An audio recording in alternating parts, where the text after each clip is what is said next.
Well, back in the UK, rural communities are warning that they could lose out after Brexit unless the government acts. Local business leaders want ministers to find an alternative for the millions of pounds the EU currently invests in tourism. They're worried that they'll be left in the lurch. Sky's Rebecca Williams has more. Due to open in a matter of weeks, this distillery won't just produce whisky, it'll be a tourist attraction too. It's nestled in the small town of Bovey Tracy in Devon. But without funding from the European Union, Simon and his business partner Greg would never have been able to set it up. It's a very difficult operation to get together in the first place because of the costs. We have to wait 3 years. Well, spirit has to be in barrels for 3 years before it is whisky and before we can start selling it. And the costs of setting up the visitor centre and the tourist attraction are significant, and without that grant we couldn't have realised that as quickly as we were going to. Tourism is one of the UK's largest industries, creating around 3.1 million jobs.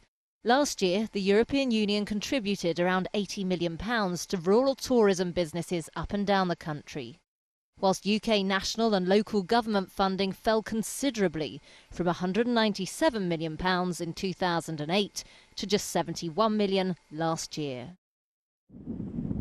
And that's left small businesses in rural areas wanting guarantees for the future. Many are calling on the government to look into the issues. We need to kind of find out where these are as quickly as possible and address them as soon as possible so that we don't have this cliff edge in 2 years' time.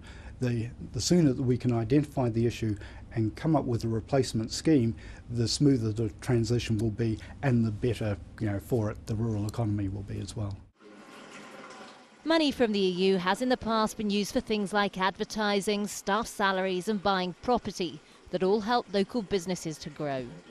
The whisky distillery here in Bovey Tracy got an EU grant of around £55,000.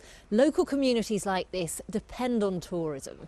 There's an inquiry by MPs looking into the issue of funding at the moment, but for those whose livelihoods depend on funding, they want guarantees now. Tourism is hugely important to rural areas of Britain, not just the West Country, all across Britain. I am concerned, and I'm also concerned about government funding to make sure that the rural areas get our full share of tourists. For many businesses, EU funding's a lifeline. It helps them set up, it helps them to keep going. And without that funding, there are deep concerns for the future. Rebecca Williams, Sky News, Devon.